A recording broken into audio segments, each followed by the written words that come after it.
আনাস রে, ও আনাস, আজকে একদিন নয়, 2 দিন নয়, 3 দিন চলে গেছে, আমার ঘরের চুলার মধ্যে কোনো আগুন জ্বলতেছে না। এ আনাস, আমার পেটের ক্ষুধার যন্ত্রণা সহ্য হয় না, আমি আর সহ্য করতে পারতেছি না।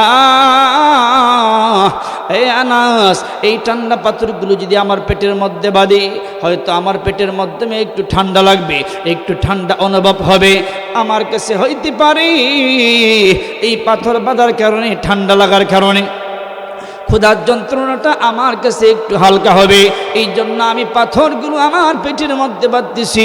আল্লাহর নবী সাহাবী আনাস বলেন, আমি কি করলাম, 4টা পাথর আমি এইভাবে টুকাইয়া আমি বাসায় নিয়ে আসলাম। মাকে ডাকতে বলতেছেন, মা গো, এই জন্য আমার দেবী যেরকম পাথর বেঁধে, এইভাবে আমার দেবী তার পাথর বেঁধে ক্ষুধার যন্ত্রণা নিবারণ করতে চাই। ও মা, আমিও তো খাবার খাই নাই, আমার রসুলকে আমি ভালোবাসি, আমার রসুলের মহব্বত করি আমি, আমার রসুলকে, আমার রসুলের সুন্নত, আমার রসুল পাথর বাঁধে, আমিও রসুলকে ভালোবাসার সূত্রে আমিও আমার পেটের মধ্যে আমি পাথর বাঁধতেছি। জোরে বলেন সুবহানাল্লাহ। হযরত আনাসের মা সঙ্গে সঙ্গে ডাকতে বললেন, বাবা আনাস রে, হে আনাস, তুমি শুনে নাও, তাহলে জলদি করে যাও, আমি আমার নবীকে দাওয়াত দিয়ে আসো, আমার নবীকে একবেলা দাওয়াত খাওয়াইতে চাই। আল্লাহর নবীর সাহাবী আনাস ডাকতে বলতেছেন, মা গো, তাহলে আমার নবীর জন্য কি ব্যবস্থা করবা? ডাকতে বলতেছেন, বাবা আনাস রে, আমি আমার নবীর জন্য আটা আছে, আর একটা বকরির বাচ্চা আছে, ওই বকরির বাচ্চা জবাই করবার আটা দিয়ে আমি রুটি বানাইব। আমার রসুলের কাছে যাও, আমার রসুলকে দাওয়াত দিয়ে আসো, আমার রসুলকে দাওয়াত দিয়ে আসো। হযরত আনাসকে যখন এই কথা বলে দিল, আর জলদি করে রাসূলুল্লাহর দরবারে চইলা যাই। ডাকদা বলতেছেন, আসসালাতু আসসালামু আলাইকা ইয়া রাসূলুল্লাহ, ইয়া হাবিবাল্লাহ, নবী গো, ও নবী আমার, আপনাকে আমার মা দাওয়াত দিয়েছেন, ও নবীজি, একবার আপনাকে দাওয়াত খাওয়াইতে চাই।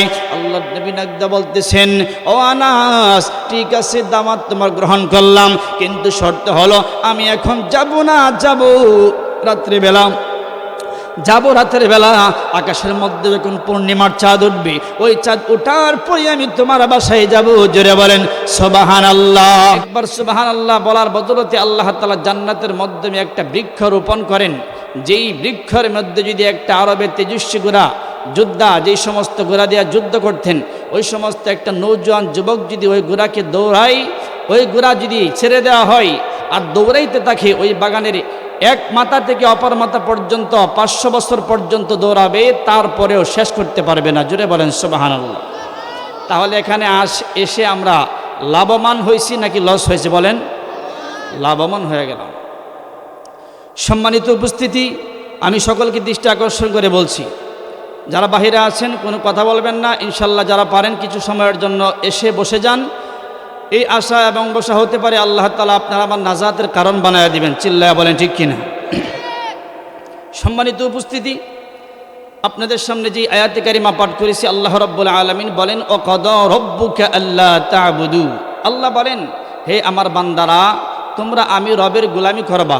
আল্লাহ তা'বুদু, কার গোলামি? জোরে বলেন, আল্লাহ তাআলার গোলামি। কার গোলামি? চিল্লায়া বলেন, আরো জোরে বলতে হবে, কার গোলামি? আল্লাহ তাআলা আপনাকে আমাকে সৃষ্টি করেছেন, কেন সৃষ্টি করতেন না? আল্লাহ বলেন, ওমা খালাকতুল জিন্না ওয়াল ইনসা ইল্লা লিয়াবুদুন। জোরে বলেন আল্লাহু আকবার। আল্লাহ বলেন, আমি আল্লাহ তাআলা এই আদম জাতিকে আমি আল্লাহ সৃষ্টি করেছি, জিন এবং ইনসান দুটো জাতিকে সৃষ্টি করেছি। সৃষ্টি করতাম না, সৃষ্টি করার লক্ষ্য একটাই, উদ্দেশ্য হলো একটাই, ইল্লা লিয়াবুদুন, একমাত্র কেবলমাত্র ওই বান্দা বান্দিগুলো আমি রবের গোলামি করবে। জোরে বলেন সুবহানাল্লাহ। মুসলমান ভাইরারে আমার, তাহলে আমি এখানে এসেছি আল্লাহ তাআলার কোরআন এবং হাদিস থেকে আমি আলোচনা শুনতেছি, এটা ইবাদতের মধ্যে গণ্য কিনা? জোরে বলেন, আরো জোরে বলেন, ইবাদতের মধ্যে গণ্য কিনা? আল্লাহ রাব্বুল আলামিন বলেন, ইন্নামাল মুমিনুনাল্লাযীনা ইযা যুকিরাল্লাহু ওয়াজিলাত কুলুবুহুম ওয়া ইযা তুলিয়াত আলাইহিম আয়াতুহু যাদাতুহুম ঈমানা। জোরে বলেন আল্লাহু আকবার। আল্লাহ বলেন, হে বান্দা বান্দিরা, এই কোরআন কারীমের আলোচনা, কোরআন হাদিসের আলোচনা শোনার বদলতে আল্লাহ বলেন যাদাতুহুম ঈমানা। যেই বান্দা বান্দি এই কোরআন হাদিসের আলোচনা শুনবে, ওই বান্দা বান্দির ঈমান আল্লাহ তাআলা বৃদ্ধি করে দেন। জোরে বলেন সুবহানাল্লাহ। আমার ভাইরা, তাহলে আল্লাহ তাআলা আপনাকে আমাকে সৃষ্টি করেছেন একটা উদ্দেশ্য করে, ইল্লা লিয়াবুদুন। কথা বলেন ঠিক কিনা? আল্লাহ বলেন, ওয়াকাদা রাব্বুকা আল্লা তা'বুদু, আমি রবের গোলামি করার জন্য, আল্লাহ পাকের গোলামি করার জন্য আল্লাহ তাআলা সৃষ্টি করেছেন আপনাকে আমাকে। কথা বলেন ঠিক কিনা? এই আয়াতের মধ্যে দুইটা ভাগে বিভক্ত করেছেন। এক নম্বর হলো আল্লাহ তা'বুদু। আল্লাহ বলেন প্রথম অংশে আমি আল্লাহ তাআলা বলেছি আমি রবের গোলামির জন্য। এ মুসলমান বন্ধগণ, এই মাহফিলটা হলো বরকা জালালউদ্দিন সরকার বাড়ির বাইতুল নূর জামে মসজিদ কেন্দ্রিক মাহফিল। এই মসজিদের মাধ্যমে কি করা হয় বলেন? জোরে বলেন, কি করা হয়? মসজিদের মাধ্যমে নামাজ পড়া হয়। কথা বলেন ঠিক কিনা? ইবাদতের কারখানা, পৃথিবীর মাধ্যমে সৃষ্ট জায়গা। আল্লাহ রাব্বুল আলামিন যেই ঘরকে বলেছেন এই ঘর হলো বাইতুল্লাহর অংশ, আল্লাহ পাকের ঘর মসজিদ। কথা বলেন ঠিক কিনা? বাজানদি আমার, এই ঘরের মাধ্যমে দুনিয়ার কোনো আলাপ করা যায় না, দুনিয়ার কোনো গান বাদ্য, দুনিয়ার কোনো রং তামসা, দুনিয়ার কোনো আনন্দ উল্লাস করা যায় না। এই ঘরের মাধ্যমে মানুষ একটা উদ্দেশ্য করিয়া আসে, কেবলমাত্র রবের গোলামির জন্য। কথা বলেন ঠিক কিনা? মুসলমান ভাইরাই আমার, দুনিয়াতে আমরা উলামায়ে কেরামদের জবান থেকে আমরা আলোচনা শুনি, একের পর এক আলোচনা শুনতেছি। মসজিদ থেকে দৈনন্দিন আলোচনা, কিতাবের তালিমের মাধ্যমে শুনি, প্রতি জুমার মাধ্যমে আলোচনা শুনি যে নামাজ পড়ো, নামাজ পড়ো, নামাজ পড়ো। যেই নামাজ যদি না পড়ে, এক ওয়াক্ত নামাজ ছেড়ে দিলে 80 হুব্বা জাহান্নাম ওই বান্দার জন্য ওয়াজিব হইয়া যায়। 80 হুব্বা মানে এক হুব্বার পরিমাণ হলো 2,88,00,000 বছর। কথা বলেন ঠিক কিনা? এইভাবে 2,88,00,000 বছর গণতে গণতে 80 হুব্বা, এরকমভাবে অগণিত সংখ্য সময় আপনার আমার জাহান্নামে জ্বলতে হবে এক ওয়াক্ত নামাজ ছেড়ে দেওয়ার কারণে। কথা বলেন ঠিক কিনা? বন্ধুগণ আমার বাইরারে, আজকে আমরা কত শত শত ওয়াক্ত আজকে আমাদের কাছ থেকে নামাজগুলো ছেড়ে দিতেছি, নামাজগুলো ছুটে যাইতেছে। কথা বলেন ঠিক কিনা? মুসলমান বাইরারে আমার, আজকে 60-70 বছর বয়স হয়ে যায়, তারপরে আমরা নামাজের দাঁড়ি না, মসজিদের মাধ্যমে যাই না, জুমার নামাজের মধ্যে অন্তত হাজিরা দিই না। এমনকি এমন মুসলমান আছে ঈদের নামাজের মধ্যেও মাঠের মধ্যে, ঈদগাহের মাধ্যমে যায় না, উপস্থিত হয় না। কথা বলেন ঠিক কিনা? মুসলমান ভাইরাই আমার, ইবাদত সম্পর্কে আপনাদেরকে কিছু আলোচনা করব। কারণ হলো এই নামাজ, ইবাদতের মধ্যে শ্রেষ্ঠ ইবাদত হলো নামাজ। আল্লাহর রাসূল বলেন, as-সালাতু মি'রাজুল মুমিনিন, নামাজ হলো বান্দা বান্দির জন্য, মুমিনদের জন্য মেরাজ। জোরে বলেন সুবহানাল্লাহ। এই মাস হলো রজব মাস, যেই মাসের মধ্যে আল্লাহ রাব্বুল আলামিন তার বন্ধু মুহাম্মদ সাল্লাল্লাহু আলাইহি ওয়াসাল্লামকে নিজ এই মক্কা শহর থেকে আল্লাহর নবী কি করলেন? আল্লাহ রাব্বুল আলামিন তার বন্ধুকে এরকমভাবে সেই আল্লাহ রাব্বুল আলামিন জান্নাত জাহান্নাম ভ্রমণ করাইলেন, আরশে মহল্লা পর্যন্ত ভ্রমণ করাইলেন। এটা হলো এই 27 রজব। কিতাবের মাধ্যমে আসছে, এক এক বর্ণনায় এক একভাবে আসছে, কিন্তু এই রজব মাসের মধ্যে আল্লাহ রাব্বুল আলামিন তার বন্ধু বিশ্ব নবীকে মেরাজ করাইছেন। জোরে বলেন সুবহানাল্লাহ। আল্লাহ রাব্বুল আলামিন বলেন, সুবহানাল্লাযী ইয়াসরা বিআবদিহি লাইলাম মিনাল মাসজিদিল হারাম। জোরে বলেন সুবহানাল্লাহ। আমার ভাইরা, আমার বন্ধুগণ, এটা হলো কোরআনের মধ্যে আল্লাহ তাআলা স্পষ্ট করে জানিয়ে দিলেন। এই মেরাজ সম্পর্কে আল্লাহ তাআলা আলোচনা দিলেন এই সূরা বনী ইসরাঈলের মধ্যে। আল্লাহ রাব্বুল আলামিন এই মেরাজের আলোচনা করছেন। এই মাসের মধ্যে আল্লাহ রাব্বুল আলামিন তার বন্ধুকে আরশে মহল্লা ভ্রমণ করে মেরাজ করাইলেন। আল্লাহ তাআলার পয়গম্বর আসার সময় আল্লাহ রাব্বুল আলামিন তার বন্ধু বিশ্বনবীকে এই 5 ওয়াক্ত নামাজ হাদিয়া দিলেন। জোরে বলেন সুবহানাল্লাহ। 50 ওয়াক্ত নামাজ দিয়েছিল, একের পর এক কমাইতে কমাইতে 5 ওয়াক্ত নামাজ দিয়ে দিল। সর্বশেষ আল্লাহ রাব্বুল আলামিন জানাত দিলেন, বন্ধু হাবিব আপনি শুনে নেন, আমি আল্লাহ তাআলা মিথ্যা কথা বলি না। আজ এই বান্দা বান্দি, আমার যেই বান্দা বান্দি, আপনার যে উম্মত 5 ওয়াক্ত নামাজ পড়বে, আমি কথা দিলাম 50 ওয়াক্ত নামাজের সব আমি আল্লাহ তাআলা ওই বান্দার আমলনামায় দিয়ে দেব। জোরে বলেন সুবহানাল্লাহ। বাজানরে আমার, তাহলে এই মাসের মধ্যে আল্লাহ রাব্বুল আলামিন তার বন্ধুকে এমন একটা হাদিয়া দিলেন। এই নামাজ নামক একটা দৌলত, বিশাল বড় একটা ইবাদত আল্লাহ রাব্বুল আলামিন তার বন্ধুকে হাদিয়া দিলেন। উম্মতের জন্য এই নামাজ পড়াটা ফরজ কিনা? জোরে বলেন, আরো জোরে বলেন ফরজ কিনা? মুসলমান ভাইরারে আমার, নামাজের কেমন গুরুত্ব কিতাবের মধ্যে আসছে। নবী রাসূল সাহাবায়ে কেরাম নামাজ পড়তেন, নামাজ পড়তে পড়তে পাগুলো পর্যন্ত ফুলে যেত, পা মোবারক পর্যন্ত ফুলে যেত। আল্লাহর নবীর দুইজন উম্মত জুনাইদ বুগদাদি আর শিবলি রহমাতুল্লাহ আলাই, এই দুইজন বান্দা আল্লাহ তাআলার ওলি কামেল, দুই বুজুর্গ রাস্তা দিয়ে হেঁটে হেঁটে যায়। ইতিমধ্যেই এরকম ভাবে আসরের আজান হইয়া যায়। জুনাইদ বুগদাদি শিবলি রহমাতুল্লাহ আলাই ডাক দিয়া বলে দেই, ও জুনাইদ, ডান বাম তাকায় দেখো, আরেকজন মানুষকে তালাশ করো। আমরা জামাতের সাথে 3 জন একত্রিত হইয়া জামাতের সাথে আসরের নামাজটা আদায় করতে চাই, দেখো আরেকজন মানুষকে পাওয়া যায় কিনা। হে মুসলমান বন্ধুগণ, আজকে তো আমরা জামাতের সাথে নামাজ পড়তে চাই না, কথা বলেন ঠিক কিনা? কিন্তু বুজুর্গানে দিন নামাজ জামাতের কত গুরুত্ব দিতেন। জুনাইদ বুগদাদি ডান বাম তাকাইতে তাকাইতে একটি পর্যায়ে তাকায় দেখেন এমন একজন কাঠুরিয়া কাঠিরি বোঝা মাথায় লইয়া সামন দিকে অগ্রসর হচ্ছে। In the meantime Junaid Baghdadi ডাক দেয়া বলে দেই, হে কাঠুরিয়া ভাই, কাঠের বোঝা নামাও, জলদি করো, ওযু করো, জলদি করো, ওযু করো। আসরের নামাজের সময় যাই আসরের নামাজ আমরা 3 জনে একত্রিত হইয়া আমরা জামাতের সাথে নামাজটা আদায় করব। জোরে বলেন সুবহানাল্লাহ।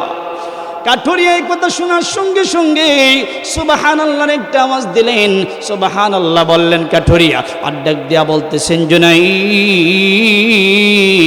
আমি আশ্চর্যবোধ হইয়া গেলাম, আজকে আমার কানে কেমন জানি একটা নতুন মাসআলা শুনতে পেল, নতুন মাসআলা শুনতে পেল। এই কথা বলার সঙ্গে সঙ্গে জুনাইদ বুগদাদি ডাক দিয়া বলে, কিরে ভাই কাঠুরিয়া, কি নতুন মাসআলা শুনলা? আমি তোমাকে ওযু করার জন্য তোমাকে দাওয়াত দিলাম, কারণ হলো নামাজ যদি পড়তে হয় ওযুবিহীন হয় না, ওযুর সাথে পবিত্র হইয়া নামাজ পড়তে হয়। কথা বলেন ঠিক কিনা? আরো জোরে বলেন ঠিক কিনা? আমার ভাইরা রে, জুনাইদ বুগদাদি ডাক দিয়ে বলে দি, কিরে ভাই নতুন মাসআলা কি বললাম, তুমি কি মাসআলা শুনলা? ডাকদা বলতেছে, আমার কাছে কেমন যেন নতুন একটা মাসআলা, মুসলমান কেমন করে ওযুবিহীন থাকতে পারে, অপবিত্র অবস্থায় থাকতে পারে। তুমি ওযুর দাওয়াত দিলা আমাকে, আমার কাছে আমার আশ্চর্য হইয়া গেলাম, আমি তো আশ্চর্য হইয়া গেলাম, কেমন করে মুসলমান ওযুবিহীন অপবিত্র অবস্থায় থাকতে পারে। এই কথাটাই আমার কাছে কেমন জানি নতুন আমার কানের মাধ্যমে আসছে। এই কথাটা শুনতে দেরি, এই জন্য আমি আশ্চর্য হইয়া আল্লাহ পাকের সুবহানাল্লাহ তাসবিহ পাঠ করলাম। জোরে বলেন সুবহানাল্লাহ।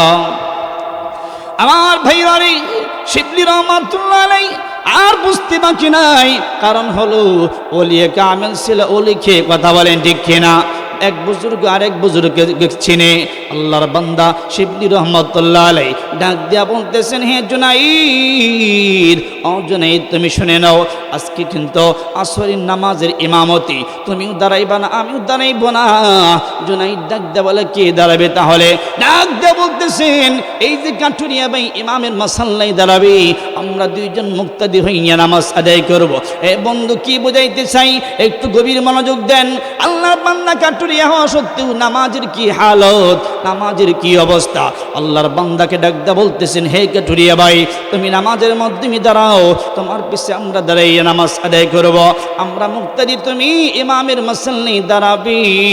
ডাকদা বলতেছে, না না না, আপনাকে আমি ইমামের মাসাল্লায় দাঁড়াবো না, আপনারা দুইজনের মধ্যে থেকে একজন ইমামের মাসাল্লায় দাঁড়ান। ডাকদা বলতেছেন, না এই কাঠুরিয়া ভাই, তোমাকে ইমামের মাসাল্লায় দাঁড়াইতে হবে। একটি পর্যায়ে বাধ্য হইয়া এই কাঠুরিয়া ডাকদা বলতেছে, জুনাইদ, ও জুনাইদ ভাই শুনে নাও, হে শিবলি রহমতুল্লাহ আলাই, নামাজ পড়াইব কথা ঠিক, কিন্তু তোমরা নামাজের ডান বাম সালাম ফেরানোর পরে আমি কাঠুরিয়াকে কোনো প্রশ্ন করতে পারবা না, আমি কাঠুরিয়ায় কোনো প্রশ্ন করতে পারবা না। আল্লাহর বান্দা একটি পর্যায়ে ডাক দেয়া বলে, হ্যাঁ কাঠুরিয়া ভাই ঠিক আছে, আমরা কোনো প্রশ্ন করব না। একটি পর্যায়ে যখন নামাজের মাধ্যমে দাঁড়ায় গেল, কাঠুরিয়া এরকমভাবে ইমামের মাসাল্লায় দাঁড়াইয়া আল্লাহু আকবার যখন ধ্বনি দেয়, ধ্বনি দিতে দেরি, আল্লাহু আকবারের ধ্বনি দিয়া যখন তাকবীরে তাহরিমা বলে নামাজের মাধ্যমে দাঁড়ায় গেল, লম্বা সময় কিরাত পড়লেন, রুকু করলেন লম্বা সময়, সাজদা করলেন লম্বা সময়, এত লম্বা সময় প্রায় ঘন্টা চলে গেল। এই মুসলমান বন্ধুগণ, আমি আপনাদেরকে প্রশ্ন রাখতে চাই, আসরের নামাজ কয় রাকাত জোরে বলেন, আরো জোরে বলেন, কয় রাকাত? নামাজ পড়তে হইলে কয় মিনিট সময় লাগে? 10-15 মিনিট, কথা বলেন ঠিক কিনা? 10 থেকে 15 মিনিট সর্বোচ্চ। কিন্তু কাঠুরিয়ার ইমামের মাসাল্লায় দাঁড়াইছে, ইমামের মাসাল্লায় দাঁড়ানোর কারণে কাঠুরিয়া প্রায় ঘন্টার মতো সময় চলে গেছে। এত লম্বা সময় নামাজ পড়ল, একটি পর্যায়ে ডান বাম যখন সালাম ফিরাইছে, সালাম ফিরাইতে দেরি, জুনাইদ বাগদাদি ডাকদা বলতেছেন, কাঠুরিয়া ভাই একটা প্রশ্ন করতে চাই। কি করতে চাই? প্রশ্ন করতে চাই। কাঠুরিয়া ডাকতে বলতেছেন, না না এ ভাই, তোমরা কোনো প্রশ্ন করতে পারবা না। বলতেছে, না প্রশ্ন করব। আমি তো আগেই বলেছিলাম আমাকে কোনো প্রশ্ন করতে পারবা না, নামাজ পড়বো কিন্তু প্রশ্ন করা যাবে না। কিন্তু কি প্রশ্ন করবা, ঠিক আছে বলো। একটি পর্যায়ে ডাকতে বলতেছে, কাঠুরিয়া ভাই তোমাকে একটা প্রশ্ন করতে চাই। আমরা 10 থেকে 15 মিনিট লাগাইয়া 4 রাকাত নামাজ আদায় করি, কিন্তু তুমি এই 4 রাকাত নামাজের মধ্যে প্রায় ঘন্টা সময় তুমি লাগাই দিলা, কারণটা কি? ডাকদা বলতেছেন, কাঠুরিয়া এই জুনাইদ বাগদাদি আর শিবলি রহমতুল্লাহ আলাইকে ডাকদা বলেন, ও আল্লাহর ওলিগণ, ও বুজুর্গ আল্লাহর ওলিরা, আপনারা শুনে নিন, আপনাদেরকে একটা কথা বলে দেই। ও হুজুর, আমি যখন আল্লাহু আকবার তাকবীরে তাহরিমা বেঁধে যখন নামাজের মাধ্যমে দাঁড়াইলাম, দাঁড়াইতে দেরি, আমার আল্লাহ রাব্বুল আলামিনের পক্ষ থেকে আমার উপর রহমত বর্ষণ হইতে দেরি হয় নাই। জোরে বলেন সুবহানাল্লাহ, আরো জোরে বলেন সুবহানাল্লাহ। আমার বাইরানি, আমার বাবাজিরা, আল্লাহর বান্দা কাঠুরিয়া ডাকদা বলে, খিরি ভাই আমি যখন রুকুর মধ্যে যখন চলে গেলাম, রুকুর মধ্যে যাইতে দেরি, আমার আল্লাহ রাব্বুল আলামিন তার কুদরতি হাতটা আমার পিঠের মধ্যে মেরে রেখা ডাকদা বলে, কাঠুরিয়া রে, কাঠুরিয়া তোর রুকুটা আমি রবের কাছে কতই না পছন্দের, আমার কাছে কতই না আনন্দের, এত মজা লাগে, এত আনন্দ লাগে আমার কাছে। এইভাবে কাঠুরিয়াকে আল্লাহ রাব্বুল আলামিন কুদরতি হাতটা দিয়ে এইভাবে আল্লাহ রাব্বুল আলামিন বলতে থাকেন।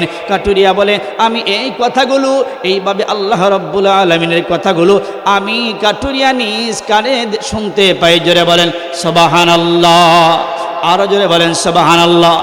কাঠুরিয়া ডাকদা বলেন, হে ভাই শুনে নাও, এইবার যখন আল্লাহ রাব্বুল আলামিন তার রহমতের হাতটা যখন আমার পিঠ থেকে ওঠায়, তারপরে আমি রুকু হইতে সোজা হই, এইবার যখন আবার সাজদার মাধ্যমে চলে যাই, আমার আল্লাহ তিনার কুদরতি হাতটা আমার মাথার উপর রেখে দেই, মাথার উপর রেখে আমার আল্লাহ আমাকে ডাকদা বলতে দেখে, এই কাঠুরিয়া তোর সেজদাটা আমার কাছে কতই না পছন্দের, কতই না আনন্দের, কতই না মজা, এত সুন্দর সেজদা আমার কুদরতি পায়ে তুমি সেজদা করো, আমাকে তুমি এত মহাব্বত করি, এত ভালোবাসো। এইভাবে আল্লাহ রাব্বুল আলামিন তা আমার মাথার মাধ্যমে তার কুদরতি হাতটা রেখে এই কথাগুলো বলতে থাকেন, যতক্ষণ না পর্যন্ত আমার আল্লাহ আমার মাথা হইতে তার কুদরতি হাতটা না সরান, ততক্ষণ পর্যন্ত আমি মাথা উঠাই না। জোরে বলেন সুবহানাল্লাহ। মুসলমান ভাইরারে আমার, কাঠুরিয়া নাগদা বলে এইভাবেই আল্লাহ রাব্বুল আলামিন আমার প্রশংসা যখন করতে দেখে, আনন্দ যখন করতে দেখে, আমার নামাজের প্রতি আমার আল্লাহ এত সন্তুষ্ট আমার আল্লাহ, এইভাবে করতে করতে আমার কোন দিক দেওয়ার সময় চইলা যায় আমি কাঠুরিয়া উঠে আর পাই না। জোরে বলেন সুবহানাল্লাহ, আরো জোরে বলেন সুবহানাল্লাহ। মুসলমান ভাইরারে আমার, প্রশ্ন রাখতে চাই, এই কাঠুরিয়া কি খুব ধনাঢ্যমান ব্যক্তি ছিল? জোরে বলেন ধনাঢ্যমান ব্যক্তি ছিল? এই কথা বলবো না, চুপ। এই কাঠুরিয়া কিন্তু ধনাঢ্যমান ব্যক্তি ছিল না, একেবারে গরিব, সারাদিন কাঠ কেটে বিকালবেলা বাজারে কাঠ বিক্রি করে সংসার চালায়। কথা বলেন ঠিক কিনা? মুসলমান ভাইরারে আমার, আজকে দুনিয়ার জমিনের মানুষ আমরা লক্ষ লক্ষ টাকার মালিক হয়ে গেলাম, কোটি কোটি টাকার মালিক হয়ে গেলাম, আমাদের খাবারের কোনো অভাব নাই, পরিধানের কোনো অভাব নাই, জায়গা বাড়ির কোনো অভাব নাই, কিন্তু অভাব হলো আল্লাহ পাকের কুদরতি পায়ে সেজদা দেওয়া। কথা বলেন ঠিক কিনা? কথা বলেন ঠিক কিনা? নামাজের কথা যদি বলা হয়, ভাই আসো নামাজে যাই, বলে আমার খুব ব্যস্ত, আসো নামাজে যাই, আমার কাপড় নষ্ট আছে না নাই? সবাই বলেন আছে না নাই? কত উজুহাত, তাল বাহানা শেষ নাই। এই হলো আমাদের অবস্থা। নামাজের কথা যখন হুকুম আসে তখনই আমাদের খালি তাল বাহানা। কথা বলেন ঠিক কিনা? অথচ সাহাবাই কেরামদের অবস্থা ছিল, বুজুর্গদের অবস্থা ছিল এমন, যখন আজানের ধ্বনি আসছে আল্লাহু আকবার, আল্লাহু আকবার, আল্লাহ সবচেয়ে বড়, এই ধ্বনি যখন কানে আসছে, মুমিন সাথে সাথে যেই ব্যক্তি কাঠ কাটতেছে, কাঠ ছিটতেছে, কোরালটা উপরে উঠাইছে, সাথে সাথে সামনে আর সারে নাই। আজানের ধ্বনি আসছে, পিছন দিক দিয়ে সাহাবি ছেড়ে দিয়েছে। কারণ হলো, আমি যদি সামনের দিকে আমি এই কাঠ কাটার জন্য কোরালটা সামনের দিকে দেই, তাহলে আমার কাজটা বড় হয়ে যাবে, আল্লাহর হুকুমটা খাটা হয়ে যাবে। কথা বলেন ঠিক কিনা? আল্লাহ খাটা হয়ে যাবে, যার কারণে ও পিছন দিক দিয়ে আসে। সেই সাহাবী সাথে সাথে কোরালটা ছেড়ে দিছে, কোরালটা ছেড়ে দিয়ে আল্লাহ তাআলার হুকুম পালন করার জন্য পবিত্রতা অবলম্বন করতেছে। কথা বলেন ঠিক কিনা? নামাজের মাসাল্লায় দ্বারা গেছে সাহাবাই কেরাম। আজকে আমাদের ঘন্টার পর ঘন্টা সময় চলে যায়, কিন্তু নামাজের মাধ্যমে উদাসীন। কথা বলেন ঠিক কিনা? মুসলমান ভাইরারে আমার, এই মাসের মাধ্যমে আল্লাহ রাব্বুল আলামিন যে নামাজের বিধান আল্লাহ তাআলা আপনাকে আমাকে দিয়েছেন, নামাজ হলো সবচেয়ে একটা বৃহত্তম ইবাদত। এই জন্য দু চারটা কথা আপনাদের কি বুঝাইলাম। এত দরিদ্র হওয়া সত্ত্বেও কিন্তু নামাজ ছাড়তেন না, নামাজ পড়তেন, আল্লাহ তাআলার মজা নিয়া বান্দাগুলো নামাজ আদায় করতেন। কথা বলেন ঠিক কিনা? বন্ধুগণ আমার ভাইরা, আল্লাহ রাব্বুল আলামিন বলেন, ওয়াকাদা রাব্বুকা আল্লা তা'বুদু ইল্লা ইয়াহু ওয়া বিল ওয়ালিদাইনি ইহসানা। আল্লাহ প্রথম অংশে বলেন আল্লাহ তাআলার গোলামি করার পরে ওয়াবিল ওয়ালিদাইনি ইহসানা, তোমরা তোমাদের মা আর বাবা দুইজনের সেবায় নিয়োজিত হইয়া যাইবা, এই মা বাবার খেদমত করবা। কার আদেশ? জোরে বলেন কার আদেশ? এটা জোরে বলেন, আরো জোরে বলেন কার আদেশ? আল্লাহ তাআলার আদেশ যে আমার গোলামি করার পরে তোমরা তোমাদের মা বাবার খেদমত করবা।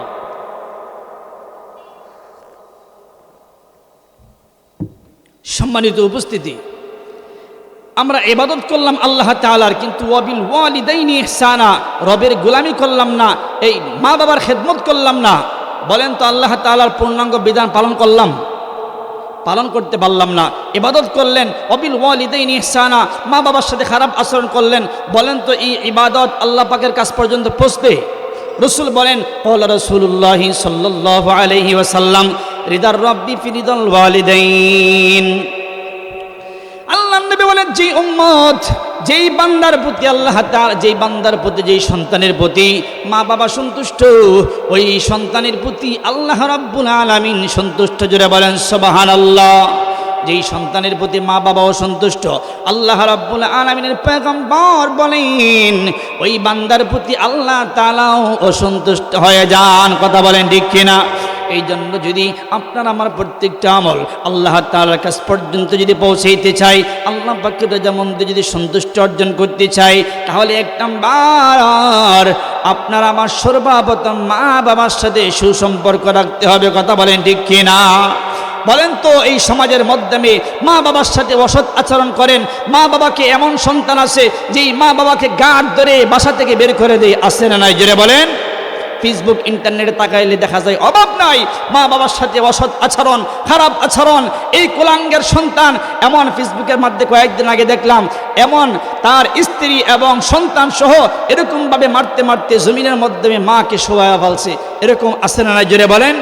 সম্মানিত উপস্থিতি, আপনি কেমনে সেই মার গলার মাধ্যমে চিপ দেন মাকে, এরকমভাবে মার দিতে দিতে মারপিট করতে করতে জমিনের মাধ্যমে শোয়া দেন। যেই মা এই কনকনে শীতের মাধ্যমে আপনাকে ছোট্ট খালে এরকমভাবে ভূমিষ্ঠ করতে যাইয়া কত কষ্ট করছেন, দুনিয়াতে আসার পরেও 2-2.5 বছর পর্যন্ত আপনাকে দুগ্ধ পান করাইছেন। যেই মার দুগ্ধবিহীন, দুধবিহীন আপনি অন্য কিছু খেতে পারেন না, কথা বলেন ঠিক কিনা? যেই মা এই কনকনে শীতের মাধ্যমে ডান দিকে শোয়াইলে প্রস্রাব করে দিতেন, সেই প্রস্রাব পরিষ্কার করে বাম দিকে শোয়া দিত, বাম দিকেও প্রস্রাব করতেন। একটি পর্যায়ে মা তার নিজের জায়গাটা থেকে সরে আপনাকে সেই জায়গার মাধ্যমে শোয়া দিতেন, সেই জায়গার মাধ্যমে আপনি প্রস্রাব করে দিয়েছেন। একটি পর্যায়ে মা মুতের প্রস্রাবের মাধ্যমে শুয়ে আপনাকে মার কুলের মাধ্যমে বুকের মাধ্যমে শোয়া আপনাকে ঘুম পাড়াইছে, কথা বলেন ঠিক কিনা? জোরে বলেন ঠিক কিনা? ওই মা বাবাকে মহব্বত করতে হবে কিনা জোরে বলেন? এই জন্য আল্লাহ রাব্বুল আলামিন বলেন ওয়াবিল ওয়ালিদাইনি ইহসানা। আল্লাহ পাক রব্বুল আলামিন বলেন, হে বান্দা বান্দিরা তোমরা শুনে নাও, আমি রবের গোলামি করার পরে ওয়াবিল ওয়ালিদাইনি ইহসানা, তোমরা তোমাদের মা বাবার সাথে উত্তম আচরণ করবা, সৎ ব্যবহার দেখাইবা, ভালো আচরণ করবা। সাবধান সাবধান, ইম্মা ইয়াবলুগান্না ইনদাকাল কিবারা আহাদুহুমা আও কিলাহুমা ফালা তাকুল লাহুমা উফফিন ওয়ালা তানহারহুমা। আল্লাহ পাক রব্বুল আলামিন বলেন, হে পৃথিবীর সন্তানেরা তোমরা শুনে নাও, তোমাদের আচরণের কারণে, তোমাদের আখলাকের কারণে, তোমাদের ব্যবহারের কারণে উফফিন ওয়ালা তানহারহুমা, তোমাদের মা, তোমার মা যেন, তোমাদের মার জবান থেকে যেন উফফিন ওয়ালা তানহারহুমা, উফ শব্দটুকুন যেন বের না হয়। যদি উফ শব্দটুকুন বের হয়ে যায়, এই সন্তান শুনে নাও, হতে পারো তুমি মসজিদের ইমাম, হতে পারো তুমি বিশাল বড় হাজী, হতে পারো তুমি বিশাল বড় দানবীর, হতে পারো তুমি কোটিপতি, পৃথিবীর যাই কিছু হও না কেন তোমার আমল আল্লাহর কাছ পর্যন্ত পৌঁছবে না, কথা বলেন ঠিক কিনা? মুসলমান ভাইরা আমার, যদি আপনার আমার প্রতি মা বাবা সন্তুষ্ট থাকেন, মা বাবা যদি আপনাকে আমাকে দোয়া করে, এই দুনিয়াতেও ধনী হয়ে যাবেন, পরকালে আপনি আমি ধনী হয়ে যাব, কথা বলেন ঠিক কিনা? আরো জোরে বলেন ঠিক কিনা? আল্লাহর নবীর একজন সাহাবী হযরত আনাস রাদিয়াল্লাহু তাআলা, ছোট্ট একজন সাহাবী, রাসূলুল্লাহর দরবারে খেদমত করেন, রাসূলের দরবারে খেদমত করেন, আবার বাড়িতে আসেন, আবার খেদমত করেন, আবার তার বাসায় আসেন। একদিন ডাকদা বলতেছেন, মা, এই সন্তান আনাস তুমি শুনে নাও, তুমি কি আজকে খাবার খেয়েছো?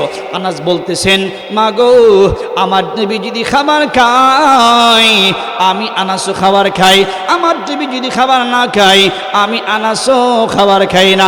জোরে বলেন সুবহানাল্লাহ। বাসান্তি আমার হযরত আনাস কৌশল করে রাখতে বলতেছেন, মা গো, আমার নবী যদি খাবার খাই আমি আনাস খাবার খাই। কারণ হলো সরাসরি যদি না করেন, মা গো আমি খাবার খাই না, হতে পারে মার দিলের মধ্যে কষ্ট আসতে পারে। কারণ হলো আমার রাসূলের দরবারে থাকে আমার সন্তান, কিন্তু খাবার না খেয়ে আমার রাসূলের দরবারে থাকে, একটা কষ্ট আসতে পারে কিনা জোরে বলেন? হযরত আনাস দেখতে বলতেছেন, মা,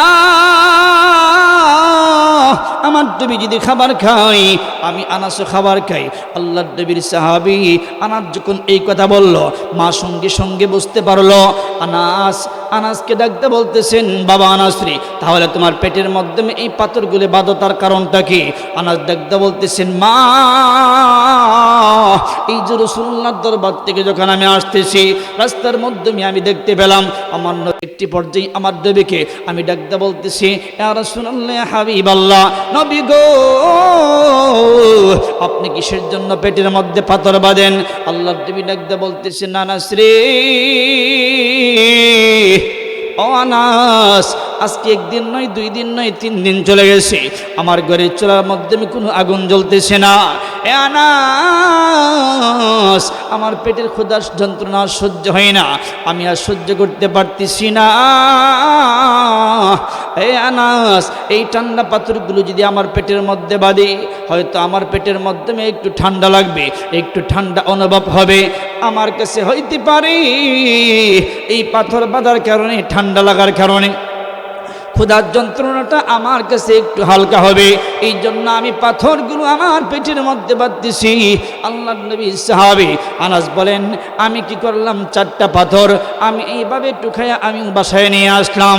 মাকে ডাকতে বলতেছেন, মা গো, এই জন্য আমার দেবী যেরকম পাথর বেঁধে এইভাবে আমার দেবী তার পাথর বেঁধে ক্ষুধার যন্ত্রণা নিবারণ করতে চাই। ও মা, আমিও তো খাবার খাই নাই, আমার রসুলকে আমি ভালোবাসি, আমার রসুলের মহব্বত করি আমি, আমার রসুলকে, আমার রসুলের সুন্নত, আমার রসুল পাথর বাঁধে, আমিও রসুলকে ভালোবাসার সূত্রে আমিও আমার পেটের মধ্যে আমি পাথর বাঁধতেছি। জোরে বলেন সুবহানাল্লাহ। হযরত আনাসের মা সঙ্গে সঙ্গে ডাকতে বললেন, বাবা আনাস রে, হে আনাস, তুমি শুনে নাও, তাহলে জলদি করে যাও, আমি আমার নবীকে দাওয়াত দিয়ে আসো, আমার নবীকে একবেলা দাওয়াত খাওয়াইতে চাই। আল্লাহর নবীর সাহাবী আনাস ডাকতে বলতেছেন, মা গো, তাহলে আমার নবীর জন্য কি ব্যবস্থা করবা? ডাকতে বলতেছেন, বাবা আনাস রে, আমি আমার নবীর জন্য আটা আছে, আর একটা বকরির বাচ্চা আছে, ওই বকরির বাচ্চা জবাই করবার আটা দিয়ে আমি রুটি বানাইব।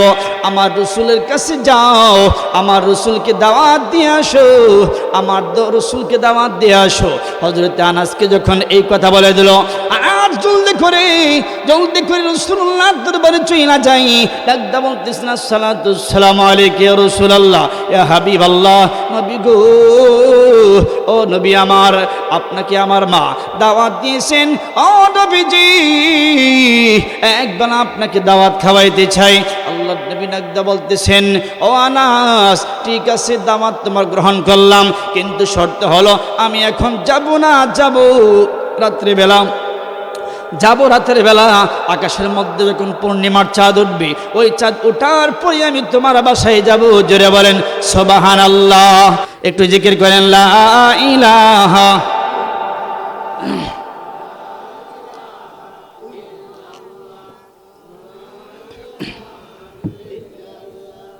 লা ইলাহা,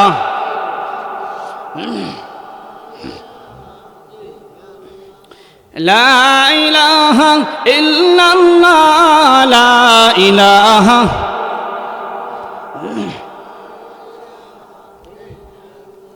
লা ইলাহা ইল্লাল্লাহু মুহাম্মাদুর রাসূলুল্লাহ। সবাই পড়ুন সাল্লাল্লাহু আলাইহি ওয়াসাল্লাম। হযরত আনাস যখন রাসূলুল্লাহর দরবারে চলে গেল, আল্লাহর নবীকে যখন দাওয়াত দিল, ডাকদা বলতেছেন, আনাস, আমি দাওয়াত গ্রহণ করলাম, তোকে রাত্রেবেলা যাব, আকাশের মাধ্যমে চাঁদ ওঠার পরে যাব। জলদি করে আনাস রাসূলুল্লাহর দরবার থেকে চলে আসছেন। বাসায় চলে আসার পর ডাকদা বলতেছেন, মা গো, ও মা, আমার নবী এইভাবে দাওয়াতটা গ্রহণ করছে, এখন আসবে না, বলছে রাত্রেবেলা আসবে, দাওয়াত গ্রহণ করেছেন। আনাসের মা জলদি করে ডাকতে বলতেছেন, বাবা আনাস রে, তাহলে ছাগল জবাই করো, রুটি বানাও, এইভাবে ইত্যাদি খাদ্য সামগ্রী তৈরি করতে ব্যস্ত হয়ে গেল।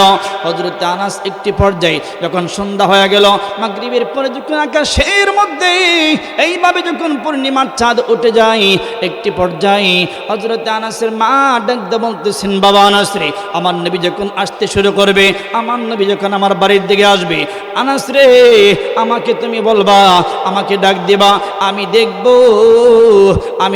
আমার নবী সুন্দর নাকি পূর্ণিমার চাঁদ, আকাশের চাঁদ সুন্দর। জোরে বলেন আল্লাহু আকবার। হযরত আনাসের মা যখন এই কথা বলল, একটি পর্যায়ে যখন সন্ধ্যার পরে আকাশের মাধ্যমে চাঁদ যখন উদিত হয়ে গেল, হযরত আনাস বাহির দিকে তাকায় দেখতেছেন, আমার নবী হাঁটি হাঁটি পা পা করে আনাসের বাড়ির দিকে যখন নবী আসে, হযরত আনাস ডাকতে বললেন, মা, ও মা, এই যে আমার নবী আমার বাড়ির দিকে আসতেছে।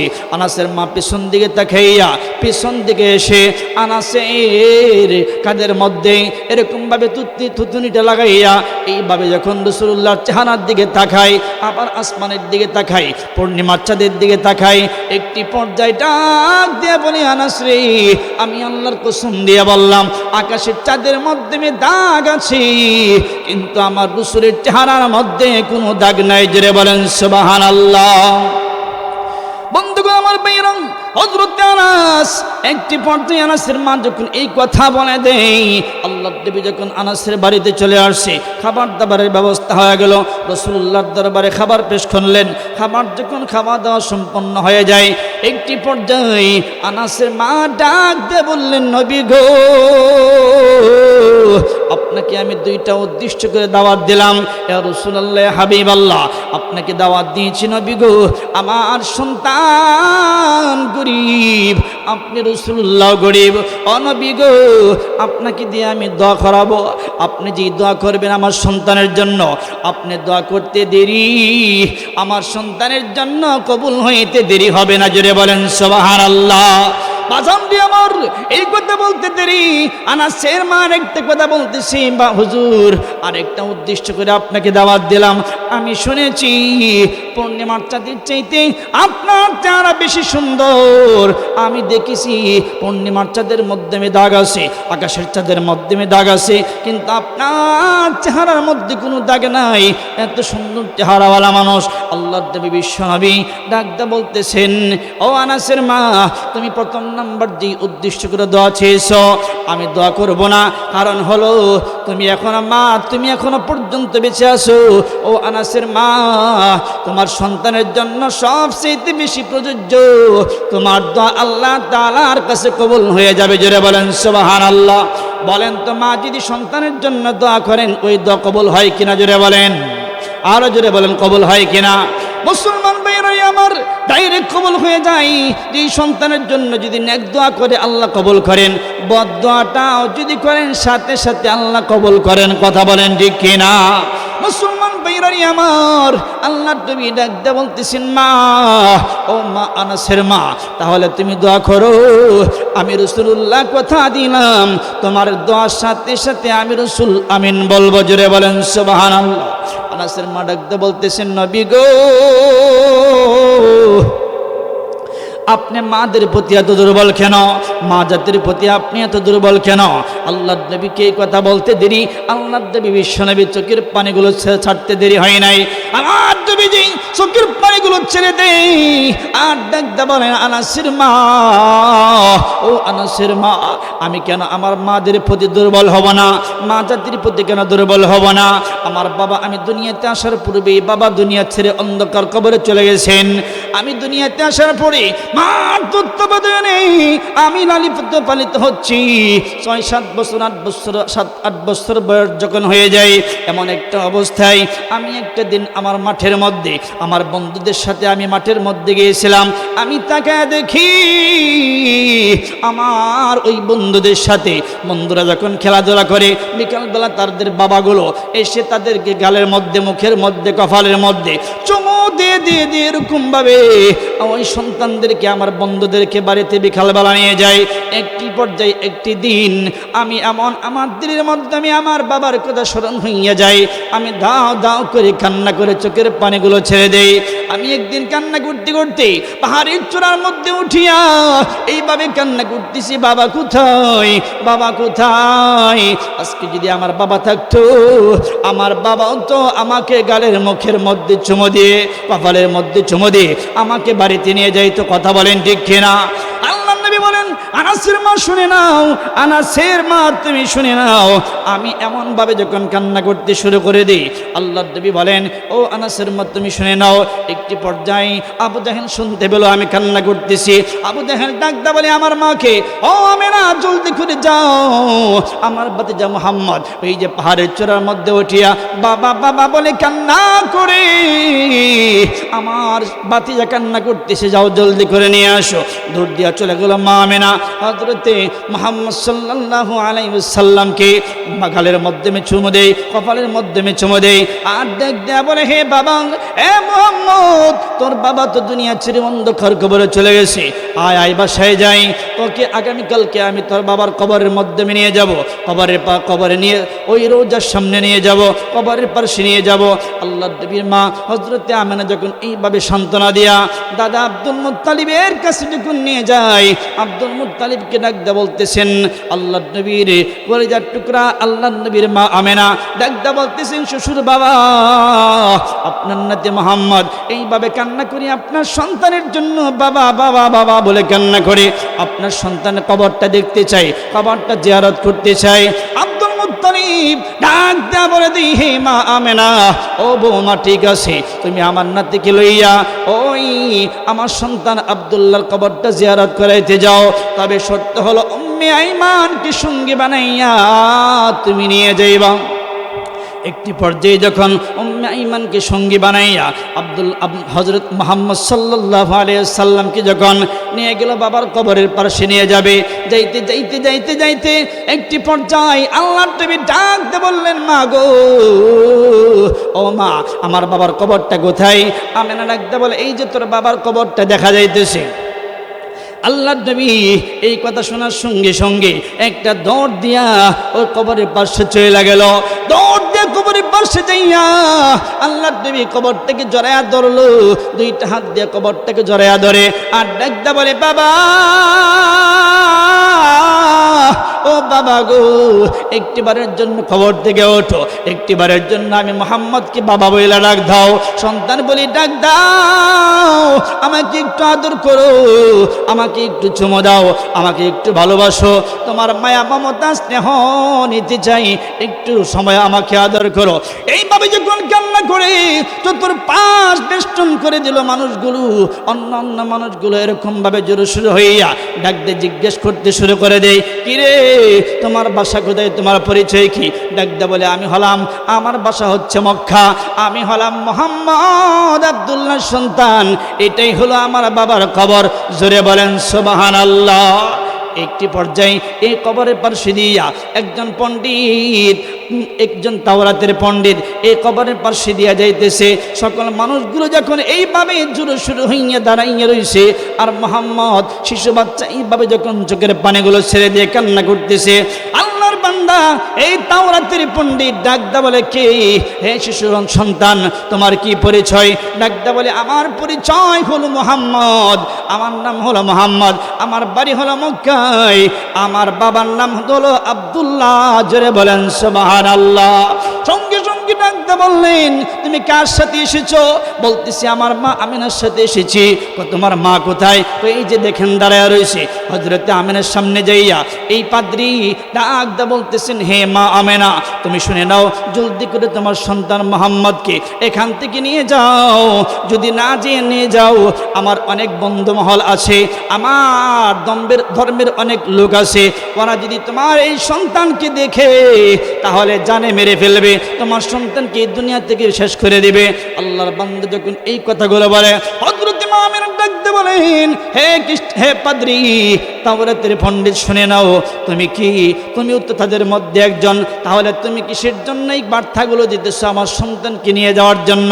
ডাকতে বলতেছেন, আমি একটু পূর্বে তাওরাত থেকে তোমার এই সন্তানের মুহাম্মাদের নামের প্রশংসা শুনে আসছি, তোমার সন্তানের প্রশংসা আমি পড়ে আসছি। এই সন্তানের চেহারা দেখলাম, এত সুন্দর চেহারা আমার এই পৃথিবীতে আসার পর থেকে নিয়ে পর্যন্ত এই সুন্দর চেহারাওয়ালা সন্তান আমি কোনোদিন দেখি নাই। জোরে বলেন সুবহানাল্লাহ, আরো জোরে বলেন সুবহানাল্লাহ। এই পাদ্রী রাখতে বলতেছেন, এত সুন্দর চেহারাওয়ালা মানুষ আমার জীবনে কোনোদিন দেখি নাই।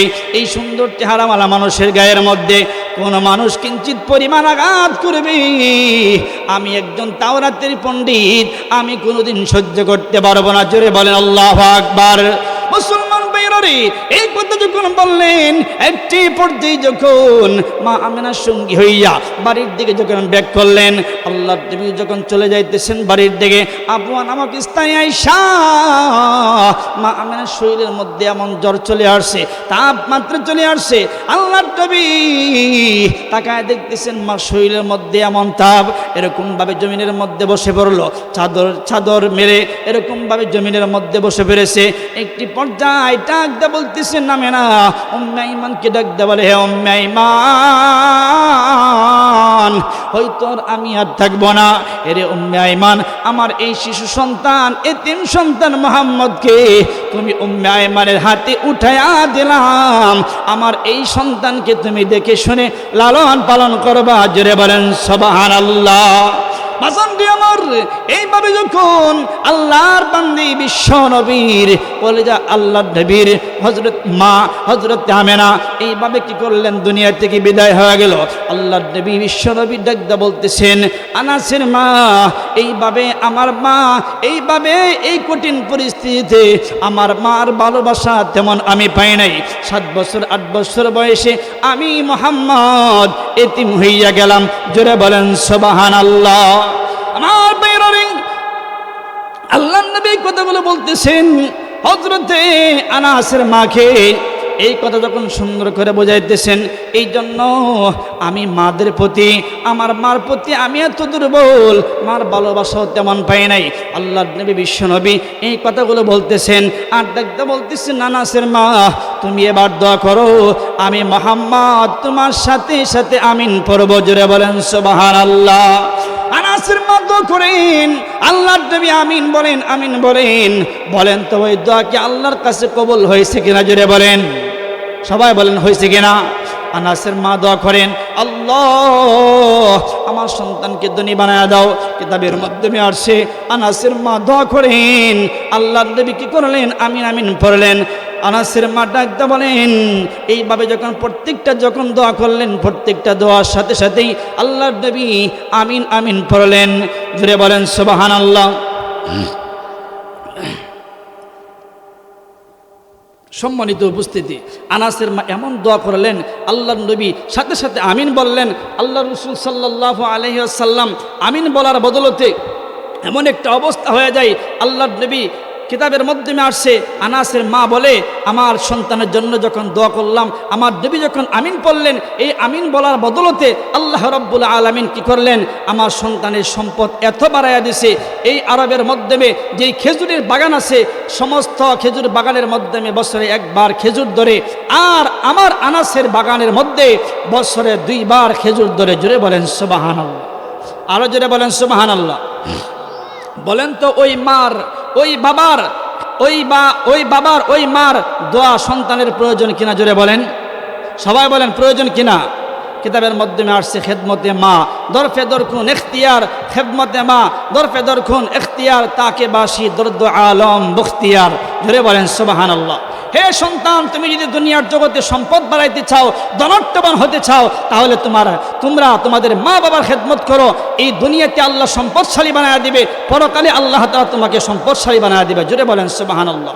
পক্ষান্তরে যদি ওই মা বাবার যদি আপনার আমার প্রতি অসন্তুষ্ট থাকে, নারাজ থাকে, সেই নারাজ যদি থাকে আপনার আমার প্রতি, কিতাবের মাধ্যমে আসছে নারাজ সন্তানের প্রতি একজন রাসূলের সাহাবী, এমন একজন প্রসিদ্ধ সাহাবী, আল্লাহ রাসূলের একজন সাহাবী, যেই সাহাবী আমলের দিক দিয়ে কোনো কমতি নাই, ধনাঢ্যবান একজন সম্পদশালী একজন সাহাবী, দান খেরাতের কোনো অভাব নাই, আমলের কোনো ঘাটতি নাই, হযরতে আলকামা রাদিয়াল্লাহু তাআলা। জোরে বলেন সুবহানাল্লাহ। এমন একজন সাহাবী মৃত্যুর যখন সময় হয়ে যায়, এই মৃত্যুর সন্নিকটে চলে আসছে, সাহাবায়ে কেরাম এরকমভাবে একের পর এক এই সাহাবী আলকামাকে কালিমার তালকিন দেয়। কিসের তালকিন? জোরে বলেন, কালিমার তালকিন দেয়, লা ইলাহা ইল্লাল্লাহ মুহাম্মাদুর রাসূলুল্লাহ। যেই সন্তান, যেই উম্মত, যেই বান্দার জবানে এই কালিমা লা ইলাহা ইল্লাল্লাহ মৃত্যুর সময় নসিব হবে, এই বান্দা জান্নাতি। জোরে বলেন সুবহানাল্লাহ। আলকামা রাদিয়াল্লাহু তাআলা এমন একটা অবস্থায় পৌঁছে যায়, আলকামাকে যখন বারবার কালিমার তালকিন দেয়, কালিমা পড়তে পারতেছে না। আল্লাহ রাসূলের কাছে অবজেকশন যায়, ইয়া রাসূলুল্লাহ, ইয়া হাবিবাল্লাহ, নবী গো, আপনার এই সাহাবী আলকামা কালিমা পড়তেছে, কালিমা পড়ানোর জন্য আমরা তালকিন দেওয়া হচ্ছে, কিন্তু আপনার সাহাবী কালিমা পড়তে পারতেছেন না, কালিমা তার জবান দ্বারা উচ্চারণ হচ্ছে না। আল্লাহর নবীর সাহাবী হযরতে আবু বকরকে জিজ্ঞেস করলো, ও আবু বকর, আলকামার মা কি এখনো পর্যন্ত বেঁচে আছে? বলতেছে হ্যাঁ বেঁচে আছে। তাহলে তুমি যাও, আলকামার মাকে বলো তোমার সন্তান কেমন ছিল, একটু যাচাই করে আসো, তোমার সাথে তোমার এই সন্তানের সাথে কোনো সম্পর্ক লেনদেন ভালো ছিল কিনা।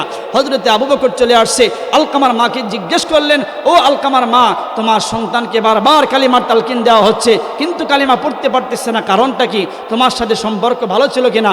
বলতেছে, ও সাহাবী, রাসূলুল্লাহর সাহাবী আবু বকর, আপনি শুনে নেন, আমার সন্তানের আমলের দিক দিয়ে কোনো কমতি নাই, দান খেরাতের কোনো অভাব নাই, সব কিছু রয়েছে, কিন্তু আমি মার সাথে সম্পর্ক দূরত্ব। কথা বলেন ঠিক কিনা?